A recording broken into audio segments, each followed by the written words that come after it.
linia partidei Delgado, acolo este, va fi corner, dragi ascultători.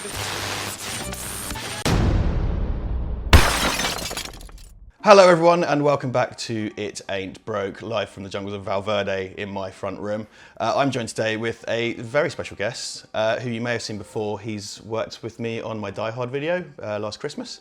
He's back again today, Mr. Toby Venables. Hello sir. Thank you for having me. So you are author, screenwriter, lecturer, various biscuit things. enthusiast. Biscuit enthusiast, yeah. We've got a nice I've little eaten mine. table of, yeah, Toby's Sorry eating about his. that. Mine's kind of a prop. We're having tea as well. Last time we did this, I was drinking a beer, but now it's 10 in the morning and It's morning. I'm having It's morning. nice cup of cha on the internet. So the idea today is we've had a few discussions over Twitter, just about Star Wars in general, and I mean, we're going there. I mean, my problem. Here's the thing with me and Star Wars. I'm sick to the back teeth of it. And I would really quite like to put some nails in the coffin so I never have to talk about it again. Obviously that won't happen, but... No, it's wishful thinking, One more nail. One more nail. So here's the thing. I mean, at the present time, you know, when I was a kid, I loved Star Wars. And when they re-released them and stuff, I was really into Star Wars again. And prequels come out and everyone was a bit disappointed by that. There's been the new ones, which I'm mostly ambivalent about, though there's been some fun stuff in them. And I've just found it quite frustrating that Star Wars has become this kind of trench in the current culture war. And you can't, it seems, I've found it's very difficult to criticise Star Wars with either A, someone turning it into you don't like Star Wars because you're this, or B, you're wrong about Star Wars because you haven't read 17 volumes of the fit. You can't. I found it. What I tried to do when we reviewed The Last Jedi was I just wanted to say, look, this is a 2.5-hour film that I watched on a Thursday afternoon, and this is what happened. And as soon as I did that, it's like, well, you haven't read Book 9 of the Chronicles of Schmendenk, or you're saying that because you're a Nazi, or you're saying that because you're a communist, or you're saying. Yeah. And I find that very irritating. Yes, and I think, I mean, and this is the thing, and especially Last Jedi, I don't really want to get into that. The whole YouTube's got that covered. YouTube's got that covered. Yes, more than. But Last Jedi was one of the things that kind of sparked off that similar train of thought for me, in that it being treated like a religion. Yeah. In a way, and people trying to, which is quite natural to do actually, to try and sort out the canon, to make it as consistent as possible, to keep kind of like working over it and over it, to make it this consistent set of dogma in a way. And I think my sort of approach now is that it's never going to be that, and it can't be that. And it's not to do with plot particularly, it's not to do with characters particularly, but it's much more to do with tone and genre and the way that Star Wars actually started and the way it's kind of grown over time. Because it's been an organic growth. It wasn't all planned out. Whatever anyone says, we had this discussion yesterday. Yeah, it wasn't planned out. I mean, obviously the new sort of the latest generation of films have taken it and sort of run with it in different directions. Just as a sidebar to that, I think one of the things about the new films, it's frustrating, but is true to the originals, is that they're clearly not planned out either. Because I think that you had one director come in and do the 7th one, and then they brought Rian Johnson in to do the 8th one. And I remember when they sacked Colin Trevorrow, who was supposed to do the 9th one, they said, oh yeah, well, we're hearing J.J. Abrams' pitch. It's like, what? You're hearing his pitch? You've already got, it's sort of like, you know, the lorry's going 100 miles an hour and it's like, well, we're considering some new wheels. We're not going to stop, but we're going to put them on more speed. So it appears that the current section isn't as planned out as it would seem. Yeah. Anyway, well, I think you were going to take it back there. Sometimes that can be a good thing. Sometimes. I mean, with Alien, like Ripley, the character Ripley being female, that comes quite late in the process. Perhaps not as late as that, but it comes quite late in the process. And it's one of those moments where it's like, hey, what if the character Ripley was a woman? And everyone goes, oh, hang on. And actually, it kind of makes the film, and it really slots everything into place, because Alien is in essence a slasher movie, Yeah. and Ripley is in essence. But it definitely comes from a more Corman-esque tradition, because if you read Dan O'Bannon's Star Beast script, Yeah. it's kind of like space guy fights the alien, you know. And Yeah. as soon as they start making these little things, It's suddenly a horror movie, and it's Yeah. not really about fighting the alien. It's about surviving the alien. It's like Which is a haunted house in space, isn't it? That's the cliche that gets bandied around for aliens. Yeah. Haunted house. I don't like that Oh, yeah? very much. Well, I do. I mean, like when they go and find the alien eggs, that's a haunted house because they go there. the kind right? of- the- ghosts are there, but it's their house.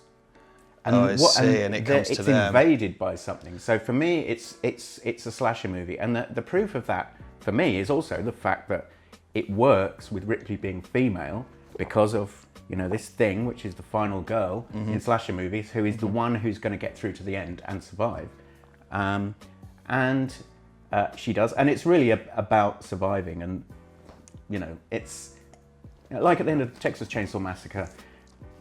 The freaky family don't get wiped out, but she gets away and she's laughing insanely and possibly is never going to be She's just broken quite by the right whole ever experience. again. But but still, she survives and she escapes. So Back to Star Wars, anyway. well, yeah, but I mean, it's interesting to talk about that because for me there are sort of genre issues which are kind of similar, and like going right back, like I was a kid when the first Star Wars film came out, which I still just called Star Wars. Listeners to this show will know that's something that I talk about a lot, because in 1977 the film came out and it was called Star Wars. Yes. And there's this kind of revisionist thing where it was episode 46. It's like, that was applied after the fact. Yeah. Which is irritating to me, because then now, well, actually it's called A New Hope. It's like, no, it wasn't. It's not.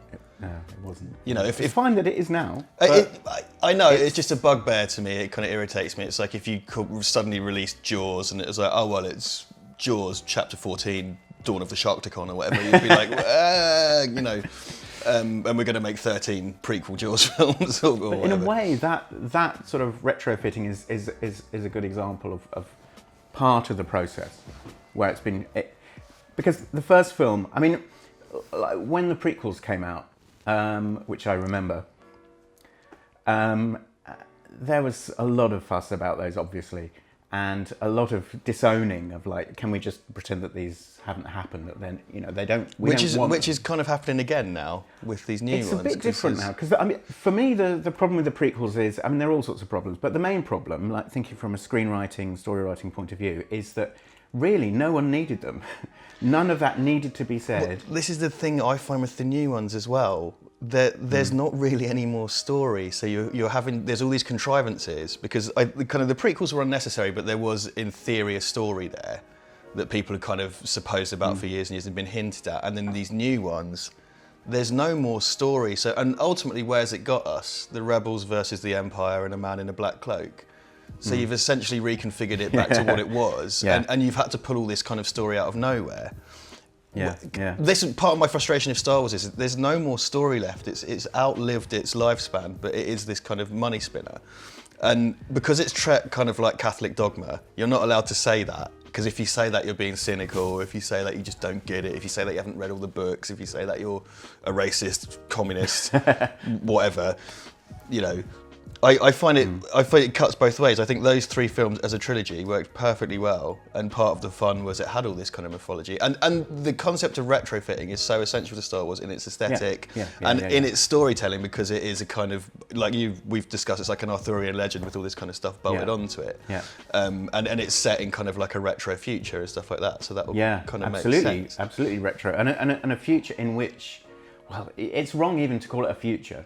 Really. Oh no, sorry, no, of course it isn't. It's a fantasy, really. It's a long time ago in a galaxy. Exactly, and that is such a kind of key phrase and such a clue to what it actually is, because it's not just. I mean, science fiction looks forward. Usually, that's kind of usually what it does. And I think now with the current crop of films, they're trying much more to make it feel more like science fiction. Than in a way than the early films ever did. And talking about that kind of retrofitting, I mean, what I really wanted to sort of get to was like talk about the retrofitting within the first trilogy, because my process of thinking what do I really want to keep out of all of this in my personal kind of Star Wars mythology bank. And it's like, well, it's like the prequels, I didn't need to know any of that. Everything that they tell me, I already knew that was of any significance. And everything that they told me that I didn't already know was either really problematic or just rubbish. Yeah, Metachlorians. I mean, well, let's not. This is the thing, because part of my frustration is not getting into this kind of what's known as fan wanking. But it being the Force was more than enough. Yeah, well, it's magic. Don't explain the inexplicable. It's magic. Yeah, exactly. It's magic. It's and fundamentally that's really important, because it's like when you look at the first film, it is a fairy tale. People have said, "Oh, it's a Western," which is absolute. That's definitely something that you brought up. I think the phrase you put in a text was, "It's not a fucking Western." That was the phrase, yeah. Yeah, that's a good phrase. More than this one. is probably we are 11 minutes in, and this is probably the least sweary thing I've ever done on YouTube. So I thought I'd chuck an F-bomb in there just to keep everyone interested. See what I can do later. But well, we'll build up a head of steam and see what happens. But. I don't know why people have said it's a Western, but it's quite a commonly seen. I don't know if it's just because of two settings. Because you've got so Han Solo's kind of gunslingery, and then you've got two desert settings. Well, no, you've got Tatooine used twice actually in that first trilogy. Yeah. Is it that? I mean, because I'm with you. Because this is something that came up recently again in the Last Jedi thing. It's like they're dropping bombs in space, and it's like, well, gravity doesn't work like that in space. It's like, it's about space wizards, mate. Like, you're going to watch someone, use mind Skype, and there's going to be laser swords and stuff. You shouldn't be looking at Star Wars on that level. I know, and that is exactly the problem that I'm kind of concerning myself with here. That well, in the first film, Star Wars, it's different from the other two that follow, which are of a piece, and those two like two halves of this continuing story. The first film is entirely self-contained, and if that had just been made as it was and there were no more, it would still be, it would still work. That nothing is left. I think it would be. Undone. There's an alternate timeline where that's a kind of beloved cult classic. You know what I mean? Where it didn't really take off, but people have got the Blu-ray set of Star Wars, and people speculate what the sequel would have been like, and et cetera, because it was a standalone film that, against all the odds, did well, because Fox thought it was a disaster. They had loads of trouble getting it off the ground. Apparently, it was mostly saved in editing. And it just became this smash and changed the game in terms of how box office. There's a story, I think it's apocryphal, I'm not sure, that you used to be able to buy a ticket and just keep going to the cinema all day, but Star Wars killed it because everyone was just going back all day and watching Star Wars over and over. Yeah, absolutely. The rules changed. The last film I can remember doing that with was Superman. Right. And arriving sort of 5 minutes late for Superman in Letchworth. Our propaganda minister is from Letchworth, just so you know. Slightly late, and then sort of sitting there, being absolutely blown away by it, and then sort of saying to my mate, "Should we watch it again?" Yeah. Okay, so we just sat there and sat. Catch the first again. 5 minutes again. The whole thing. We did obviously not leave after the first 5 minutes. Yeah. So you could still do that at that point. So. Well, that's it. And you and I share this frustration in that, and I find this. I've got more time for George Lucas than I should, but I find it very disingenuous because, like, oh well, it was planned all along, and it's like, come on. And I hate this. It's a hoary old thing to dig up, but like, Luke and Leia kissing at the beginning and stuff. They clearly hadn't figured that out. They clearly didn't know they were brother and sister yet and it's something they came up with for the third one. It might not even have been Lucas's idea. This stuff. And the phrase, "He betrayed and murdered your father," and it's like, I believe that he believes that when he says he says it, yeah. I totally believe it. And then they retrofit that in the second one. It's like, well, it depends on your point of view. And it's like, you lying old bastard. Sort of true. Yeah. And also sort of, I believe, well, it's the R2-D2 thing as well. It's kind of like, oh, I don't recall owning a droid. And it's sort of like, I know. And then, but it's like, oh, but he was lying, you see. And then they make a joke in the prequels that like C-3PO had his mind wiped and R2-D2 didn't. So those two have spent that whole... They were bending over backwards, and so I can't even... It's a discussion because I bunked off of work experience at Thomas Cook in the Grafton Centre to go see Phantom Menace, and then we were on the evening news because they had a film crew there. But it was the same thing of just like sitting there watching it. And when I would have been 16, I think, when it came out. When I was watching it, I convinced myself it was great. But even as I was watching it that first time, I was like, but that doesn't add up, and why does, and what? Well, also tonally, and this is what it comes down to, like tonally, there's a massive shift in tone between Star Wars, 1977, and the other two films in that trilogy. And there's a shift also in, and yeah, it's different directors and stuff like that. But I mean, fundamentally, it's George Lucas at the helm at that point. But the other thing that shifts is, they just become much more serious, much more political, much darker. And in a sense, it's like, I mentioned to you about the analogy with The Hobbit and Lord of the Rings, that if you read Lord of the Rings and you haven't read The Hobbit and then you go back to The Hobbit, it's a bit of a shock actually, like how kind of Walt Disney those dwarves are initially, where they're all hanging their hats on the hooks and they're all, you know, bright colours and stuff like that. And The Hobbit starts out, it's bright colours and it's clearly written for a young audience. And Lord of the Rings is like, it's dark greys, blacks, browns, and it's overshadowed by war, and it's this big, dark, serious story. And in a sense, it's like that these two things, obviously they overlap considerably. Plot-wise, character-wise, they dovetail together nicely, but in terms of tone, they feel, in parts, there are parts of The Hobbit that feel like they're not the same world as parts of Lord of the Rings. And it would be hard for these two things to really fit together. I think if you put Star Wars versus Empire, yeah, the change up is significant. I mean, it definitely, when you get into Empire and you start watching it, I mean, because I really love Empire, I think it's a fantastic movie. And it's a great piece of kind of like, late 20th century filmmaking. It's clear the money that was made on the first one, they've then decided, well, actually, this is a prestige brand and everything has to kind of look, because it has the look of something that would have been going for a kind of Best Picture Oscar, except it's this kind of mad space opera thing. And it is darker, and it's got, because if you compare sort of like Obi-Wan versus Vader in that first one, and then when Luke fights Vader at the end, it's kind of two stiff old blokes in the corridor with glow sticks. Yeah, and we're to believe that if they wanted to, they could be doing backflips or whatever, and then there's some wank to explain that away. But then in Empire, you know, it's dark and it's oppressive, and there's like steam coming out the walls, and there's kind of all these different lighting effects and broken glass, and there's so much more money and stuff put into it, and the tone of it is, I mean, because Empire is famous for kind of being dark and having this kind of down ending, but it's quite oppressive quite a lot of the time, and it's people going into locations. There are open out bits and obviously the big space battles, but when they go into locations, because one of the things they altered when they did the special edition on Empire is they drew loads of windows into Cloud City. So like before they'd just be walking past like a plain wall, and then now it's they've gone and painted windows in, so they're walking past windows instead. I think that people got very touchy about the retrofitting of the reissues and the digital sort of tinkering and tarting up, but actually that's part of an ongoing process which was there the whole time.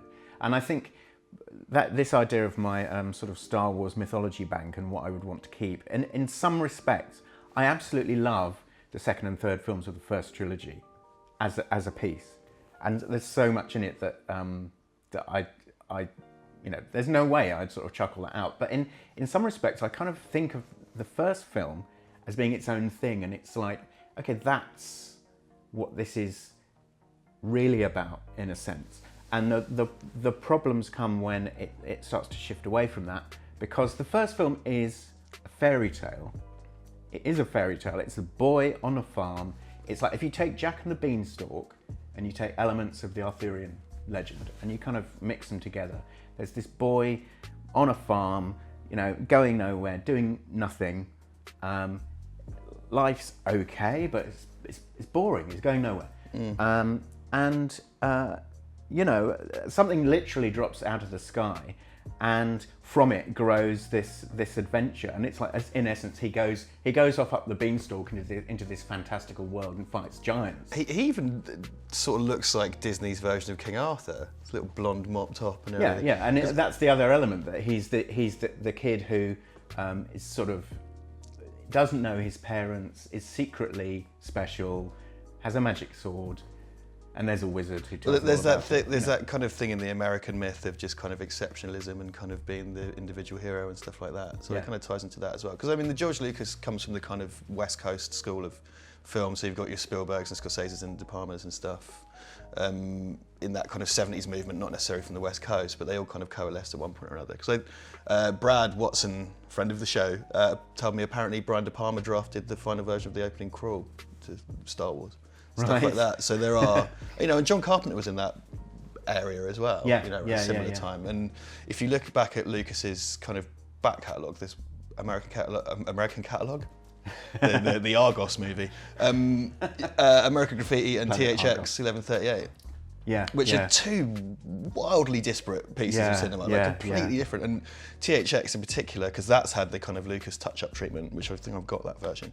But like that's this kind of dystopian, and that plays into that kind of cynical post-crash Hollywood thing of having kind of like a dystopian world. But Star Wars is kind of the film Star Wars is optimistic and bright and kind of got this mythical quality. It is in the way that fairy tales are, and the first film, it doesn't get too political. I mean, the first few minutes of The Phantom Menace highlight the problem that George Lucas is trying to bring it back to a film to them being films for children.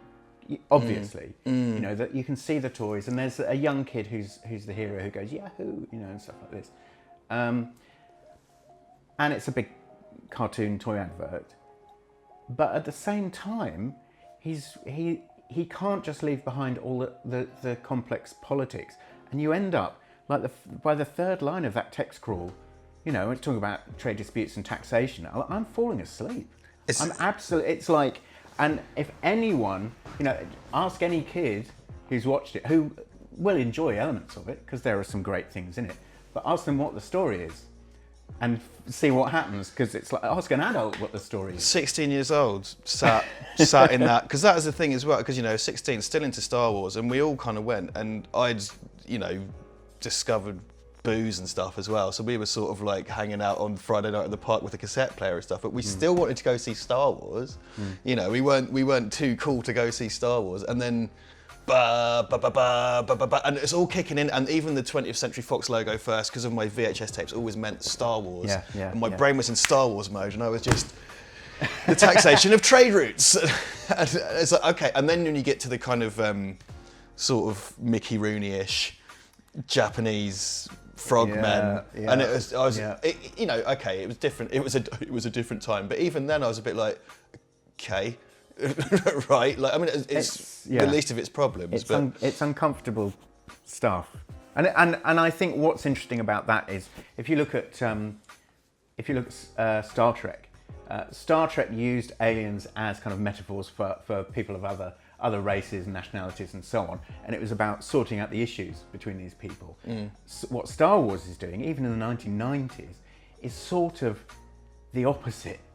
It's sort of like looking. This is what they do, and this is what they do, and this is what they do. That, in a way, says it all. And the whole thing about Star Wars is it's become about rebellion.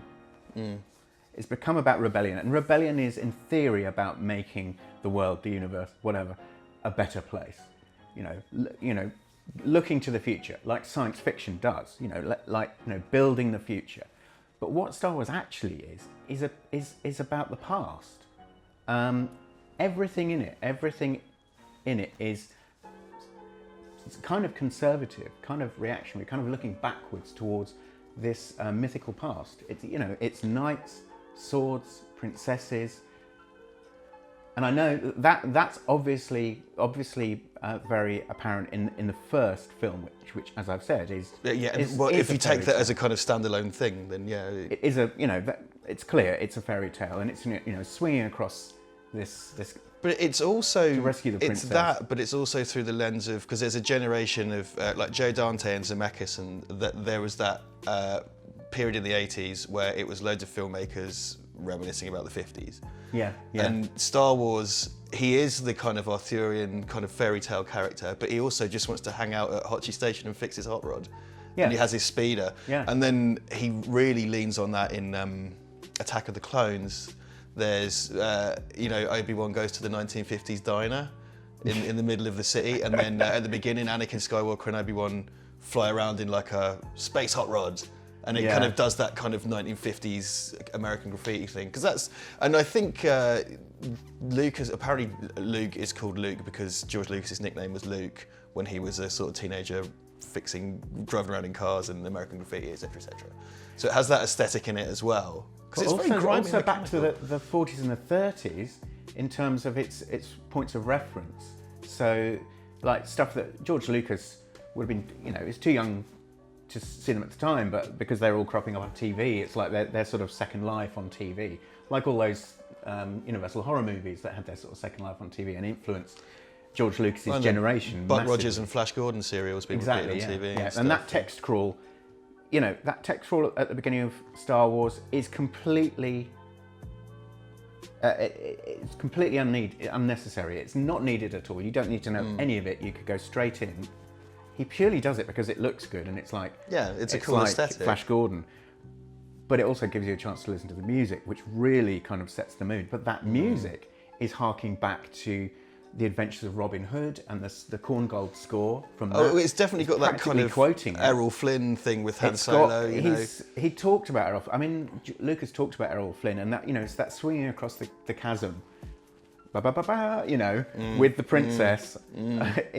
It's fairy tale stuff. It's absolutely fairy tale stuff. Well, this is, I don't want to derail this too much, but this is one of the things that really annoys me in the kind of Star Wars discourse, is all this discussion of realism. And it's like, it's about space wizards. Like, I'm sorry, you have to check everything at the door because it's essentially about a good and an evil wizard and magic and a princess and a castle and whatever.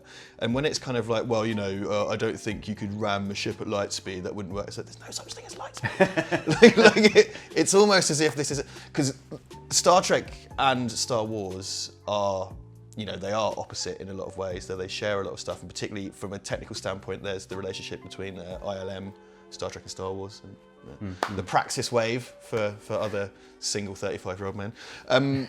The Star Trek does busy itself with realism and technicalities, and it has lots of involved made-up science that they then explore, and it's all kind of about that. And a lot of the problems, because Star Trek is very often about diplomacy, but it's also about solving technical problems as well, and I think that plays into kind of its geekiness. Whereas Star Wars, you should not busy yourself with the technical details of Star Wars because it's old. Because I remember one of the things that struck me as a kid is when in like the bowels of the spaceship, when you fly into the spaceship, it's not like an airlock. Yeah. It's just a window, and clearly you just have to imagine there's some kind of magical shield that keeps the air in. And I'm fine with that. Yeah, and there's no kind of like whomp when it goes in. And because Star Trek does a similar thing as well, it's just sort of a window and you go in. But I remember seeing that as a kid because I was very kind of space involved kid, so I knew all about kind of like atmospheres and stuff like that in spacecraft. Yeah. But as soon as I saw that, I never went like, oh no, that wouldn't work. I just kind of thought, well, yeah, because it's magic. It's not. It's supposed to be sufficiently advanced science, but it's magic. It's about how you don't question it. The spaceships fly into the Death Star, and that's that. Yeah. And actually, Star Trek does not have the internal contradictions and tensions, genre-wise, that Star Wars does have, because it's always been what it is. It's always been science fiction. It's always been sort of like forward-looking. It's always been considering possible versions of the future and how to solve social problems on one scale or another, and technical problems, and how the two things influence each other positive and negatively. That's what it is. It's pure science fiction, and apart from a few aberrations where it's just been not very good, that's what it is. And there aren't those tensions, and Star Trek could just keep going and going and going. And although Discovery sort of like tonally changes things, and there's sort of people get upset about that's that. probably a whole other episode of stuff to be discussed. But they've just done that just because they felt like it. They haven't done it because they had to. Well, they yeah, made it completely. That feels like a kind of. I think they had an eye on things such as Game of Thrones and Breaking Bad, and they wanted your binge watch kind of thing. And I think it's the first time someone said "fuck" in Star Trek was in Discovery. Which is, is what Spock would call colourful metaphors in Star Trek 4. But Yeah, I mean that's a whole other discussion, but they are these two kind of world and opposites things that they do. There's a Venn diagram there between Star Trek and Star Wars, and there's a kind of symbiosis in terms of how they got made. Because Lucas kind of was able to sell, I think, Fox on the fact that Star Trek had this kind of resurgence, but then Star Trek the motion picture only got made because Star Wars was so successful. Star Wars used Star Trek the motion picture used ILM, which is the company that George Lucas had created for Star Wars effects to do their effect stuff. Yeah. And then it kind of spirals a bit, but I think ideologically they're very, very different things. I think the issue for me always, when it's not a bad thing, it's just a thing. But the issue with Star Wars is that it is essentially, it's not a forward-looking piece of work. It's looking back. It's kind of romantic. It's a yearning for past things on all levels. In George Lucas, yearning for Flash Gordon, Robin Hood, all of that sort of stuff. But also, when you look at, the first film, said it so many times now, a fairy tale, Jack and the Beanstalk meets King Arthur, right? Fine, and it's simple, and in some ways it's absurdly simple, and the dialogue is terrible in some places, but you kind of go with it, and it's fine because the characters are types which we recognise. And it's telling a very simple story, which we also recognise and which is fine. When it moves on, things shift a little bit. But even then, even when it's getting more political and, there's this notion of rebellion and trying to make the universe a better place, there's this kind of, still this yearning for the past. So there's an inbuilt tension, like forward momentum and backward yearning. And you see it in, for example, technology is characterized as in some way negative. There are so many things that are sort of marked as negative. So the fact that the Empire have machines that look like creatures, they look like creatures. They're a mockery of. And Vader, of course, is a kind of man-machine fusion. Yeah, more machine than man. So that in itself is like machines. Technology is also viewed as stagnated in Star Wars, because it seems, my understanding of the Star Wars universe is that, whenever they do these kind of there's loads of media in Star Wars that's set like 10,000 years before Star Wars. But everybody still has spaceships and they still have lightsabers and someone's going to go like, well, actually, it's set 5. I don't care. That was just a figure I put out my bum. The idea, I think, Star Wars technology has reached such a peak that you can't kind of build on it. So technological advance is not really shown in the Star Wars universe. Like things are always, technologically things are fixed in aspect. There's always been kind of like sentient robots and spaceships and so technology is shown as kind of stagnant in that it just is what it is and it just works, and it's almost, technology and nature are almost the same thing. The robots and stuff are like trees. They're just there and they've always been there and they just work. And then that it's the kind of used future aesthetic that comes up. Tatooine is littered with broken old spaceships. Everywhere's kind of broken junk, and they really lent hard on that in episode 7, in that there's kind of broken versions of the Star Wars stuff we know, all lying around Jakku. So like technology is, it's shown as negative, but also kind of stagnated, and it's something that the concept of innovation very rarely comes up in Star Wars. Like Star Trek is constantly about innovation and forward-looking stuff. Star Wars is never like, there's I think the new one was like, we've invented a way to, I think the postman just popped on through the letterbox. Oh, you fell through the letterbox. Yeah, that was quite a thump. I'm going to leave that in because we're natural here. It's kind of, they'd have like, they've invented a way to track you through light speed or whatever. But that's like the only innovation I could think of in... And it's negative. Yeah, and it's negative. It's a bad thing. The bad guys are doing a bad thing. In Star Trek, if there's a massive, massive space station, it's seen as a wondrous thing, and there are lingering shots of people looking at it like, building wow, music and stuff. And this is like, wow, this is hope for the future. This is what we can do. It's optimistic. In Star Wars, Death Star, it's like, that's no moon. Like, the hairs go up on the back of your head. This is bad news. Like this great big space station. What does he call it? I think Vader calls it a technological terror. This technological terror you created, or whatever. Like, and he's a fucking cyborg, even he. Yeah. And the way it's kind of coded is because that's. Are you familiar with the term kit bashing? Yes. When so that's when you kind of cannibalize like Airfix kits and bop them together, and that's what they did. They got a loads of like HMS hoods or whatever and super glued them, spray painted it grey, and so it's got this, because that's the thing. Like when you get up, it's a great kind of thing. The Death Star is of course spherical, but when you get up close to it, it's this like horrible, ugly, jagged. It's got a real Luddite. I never really kind of thought of that particularly, but it's definitely there. But there's a real kind of Luddite sensibility to Star Wars. Yes. I mean, it is kind of, and it is quite backward looking. And that thing that is a mockery of a planet, like just the act of making something that looks like a planet but is a machine, there's something inherently bad in that in Star Wars. We're asked to believe, and we do believe, in a way that we absolutely don't and never would in Star Trek, unless it started just destroying things, in which case, like, okay, yeah, it's a weapon. Well, because even like V'Ger in Star Trek the Motion Picture has a purpose, and then Star Trek 4, I can't remember what it's called, but the whale cigar, it's essentially got a benevolent purpose, and it's accidentally kind of tearing through. Yeah. I mean, the only kind of, if you want to go too deep on this, but like, the Borg is like a malignant technology, but that's more about...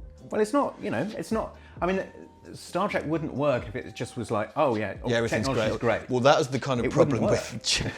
I've had this discussion with Brad on some of our Star Trek stuff before, and it's not something I like to say, but like Star Trek The Next Generation got good when Gene Roddenberry died. Right. Because he had, there's a... I didn't say that. Or opinions expressed are my own. I do not speak for Toby Venables. There's this idea that he really enforced the idea that when it comes to Next Generation, there was no such thing as conflict in space, and there was no money, but nobody argued anymore. So you couldn't have any dramatic tension, and everything was kind of insanely utopian. That works as long as you're discovering a new race every episode. That's fine. Yeah. But it's like, how many times can you have the same issues that you have to resolve? You need to have something else. And they wanted to get bigger stories, and it's like, and the bigger stories that they got were fantastic. Yeah. And actually, the Borg is like what an amazing adversary. Yeah. Because actually, in some ways, you can see the Borg's point. You can see what they're doing, and you sort of think. You can have the we're not so different, you and I conversation between the Federation and the Borg, can't you? Because they're both pursuing they both expand and they both spread their ideology. Yeah. It's just the Borg do it by force, whereas the Federation make you sign a charter, whatever. I think at the end of the day, what I've been sort of trying to say is it's a load of things, but what it all comes down to is that actually Star Wars, it's not a single genre. A single straightforward genre in the way that Star Trek is, where it's like Star Trek is science fiction right the way through. It's the same project right the way through. Star Wars is something else, and it starts out as something much simpler and becomes more complex, but also introduces this idea of rebellion and building a future, when in fact Star Wars is inherently looking back to princesses, swords, swords rather than guns. Swords are better than guns. Princesses are better than whatever the hell. Is it? It's like a delicate weapon form of civilization. Even though they try to retrofit that, it's like, hey, let's have democratically elected monarchs. Right. And it's like, that's not really what a monarch is. And we all know it's like, I would have been quite happy with, like princesses, queens, kings just being like figureheads. Like in the UK, like Prince Harry, who, just someone who, as an ambassador who is just out there doing stuff but has no powers whatsoever. I would be quite happy with Leia being that. But then, in the prequels, they introduced this weird idea of sort of elected. It's an unnecessary wrinkle in an already complicated thing. And that in itself, that one detail actually kind of encapsulates like these things are never going to fit together. These parts are never going to fit together cleanly. But that's okay. If you accept that, it's enough. Well, that's the thing. I think there's too much kind of analysis of it when it's just that you really should just be taking it as a fairy tale, on a lot of levels. There's more to it, and people argue that, and just like debating Star Wars on the internet is just such a train wreck waiting to happen. So I look forward to the comments on this one. Bring it on. I mean, I will say one before I am about to wrap up, but we're rather enjoying this conversation. The thing with the new movies I found as well, and it ties into what we've discussed and what you've brought up, is that they are so backward looking. Like the big criticism of Episode 7 that I had was that it's beat for beat Star Wars more or less. You know, they even have to go kill a Death Star, and then a lot of the discussion around Episode 8 is like, well, it did loads of stuff you didn't expect it, and that's really clever and radical. And it's like, well, I don't know, is it because you even make a point of renaming the Resistance the Rebellion, and they probably get like all the final moments of The Last Jedi to me just restored all the pieces that were in place in Star Wars. So Rian Johnson clearly didn't like them being called the Resistance. He clearly didn't like certain designs of things. He didn't like the pieces that were in place. So all he's done is everyone's like, oh, it's totally destroyed and rebuilt everything. It's kind of like, yeah, it's put it back how it was. Yeah, you know, and that is again that's what Star Wars is all about, putting things back the way they were before. Yeah. And that's the whole tension of the Star Wars.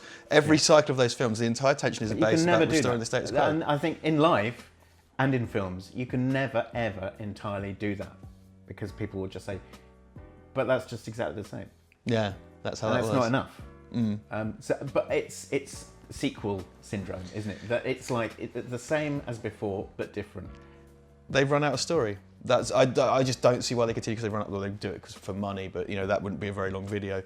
But they you know, just cut it down to that. Yeah. Welcome to this 5-second video.